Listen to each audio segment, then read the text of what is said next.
The Fargo Five. We're moving to frequently asked questions. I got Patrick Kirby, the founder of Do Good Better Consulting. Hello, Patrick. Hello. So I got the camera rolling. I love this. I went and emptied my bladder. Yep. So You're now now set.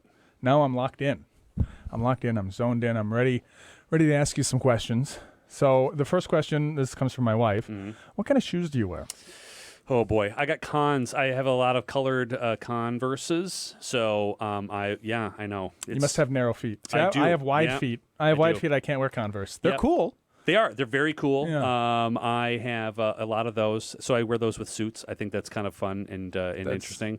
And then I've got a blue custom pair that say "Do Good" on the tongues. Yeah. So that's. How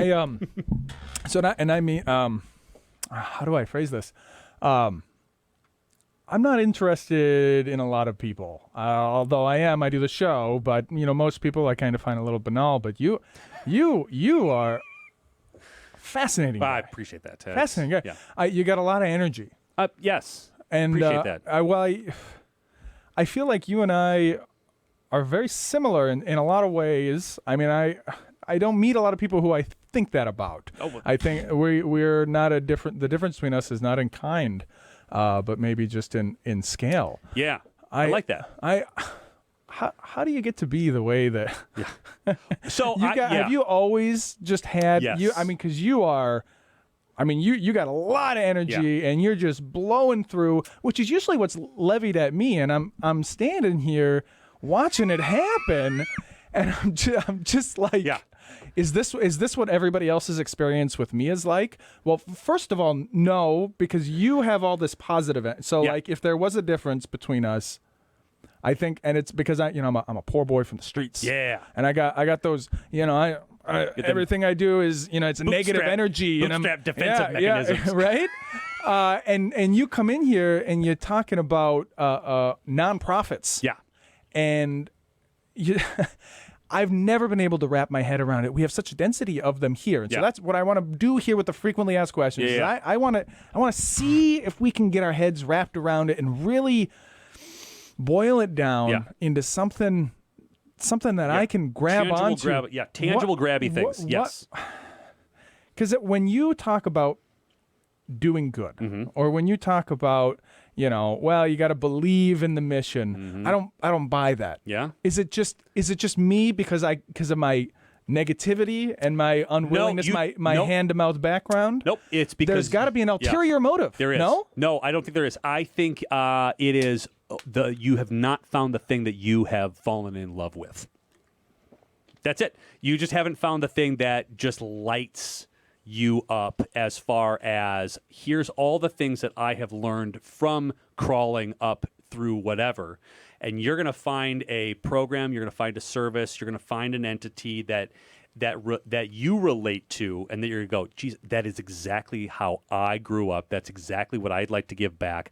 I have done well, and I know exactly what these kids or these youth individuals or whatever the program is that you relate to, and it's going to spark one day, and you're going to go, oh, I get it now. You don't have to be about it everybody. Like I feel like I have to be about it everybody because I kind of just love I love the sector. I love the nonprofit sector. So I get really excited about like most nonprofit organizations. Most people though love a thing or love two things. And I would go my amateur therapist would ask what makes you what do you think about all the time? What do you obsess about? What is the thing that that makes you get up and leap up in the morning and be really excited about? My curiosity would ask you a bunch of questions like that, and then I would play matchmaker and go, have you thought of or heard of this? And then that would be almost my mission. It's now becoming my mission. That's literally what this entire interview has become. Is now I'm going to find you an organization that you're going to obsess about, and that's going to for the rest of my eternity. That's what I'm going to make a thing. Yeah. You know who Donald Hoffman is? Is that a name you know? No. He is an evolutionary biologist and a computer scientist. Okay. Who he was able somehow to show through computer models and the evolutionary selection pressures, he was able to demonstrate that, in fact, we are selected against directly observing reality. his insight was that, you know, he likened it to a hologram, and he said, look, like, think about a computer screen. Okay, when you've got like a trash can there, you grab a file and you put it in the trash can. There's no file. There's no trash can. That's an image that's been made for you so that you can interact with the reality is the ones and zeros. And the ones and zeros, right? But the thing that you're interacting with is the grabbing of the file and dropping it in the trash can. Our entire experience of reality is that. We don't have direct access to the real reality. We only have this simulation. And it's not to say that we're deluded or reality can be whatever you want it to be, man. It's saying that you're selected to do things that are advantageous for you genetically and for your genes. I feel very, very, very strongly that a lot of this positive energy stuff that before I got into real estate. So that's the driving force behind all of my nonsense. I'm a realtor at Berkshire Hathaway Home Services, Premier Properties, and I discovered very quickly that even though I'm a fan, I'm a really good realtor. Like, I'm good at the market analysis, the data analysis, like the actual job of being a realtor, very, very good at it. Did it get me a single client? Like, never. Like, my clients who have me love me. They go, wow, you're so smart and you know everything. That's not how I get them. I get them because they like me. And so I realized, like, oh, you got to do all these things, right? In that same way, acting positive, having positive energy, doing the positivity stuff, it's going to lead to, in this Donald Hoffman way, it's going to, but to hear it come out of your mouth, you seem to be more direct and more like, no, you really have to believe in it. Is there a way that you can... get your hands dirty. So, and I'm dead serious about this. So, again, if you want to go into computer simulation theories, we'll come back and we'll just talk for like 9 hours about that. I got some thoughts.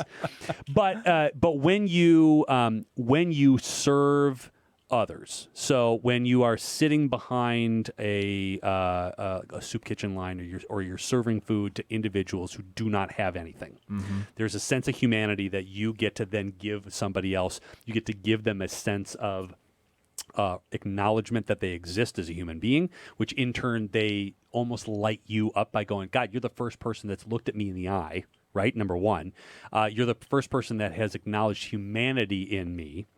And I am now going to eat and be nourished by this particular bit of food that you served me. And I, for this brief middle moment, am going to feel at least a sense of security that I'm going to do it, right? Whether you get to a night in a shelter of not worried about what's going to happen outside, you get to be sheltered from the cold, whether you're an animal that gets rescued from a hoarding situation and you're an animal that gets loved and pet for the first time, whether you that getting down in the dirty thing opens up a whole hell of a lot of possibilities. And you go, okay, I have the ability and I'm fortunate enough to be and give all of this back out. And then again, like you said, it's going to come back to you tenfold. But I think to kind of acknowledge it and find it, you got to get your hands dirty a little bit. I'm going to find something for you. This is my entire now reason for existing now is going to do this. You're a very busy guy. I know that you scheduled. Do you have to jump out of here right at noon, or do you got maybe 5 more minutes? They've got I can do it later. Okay. Okay, we're to go. Okay, let's jump into the last segment. Yes. Let's go out.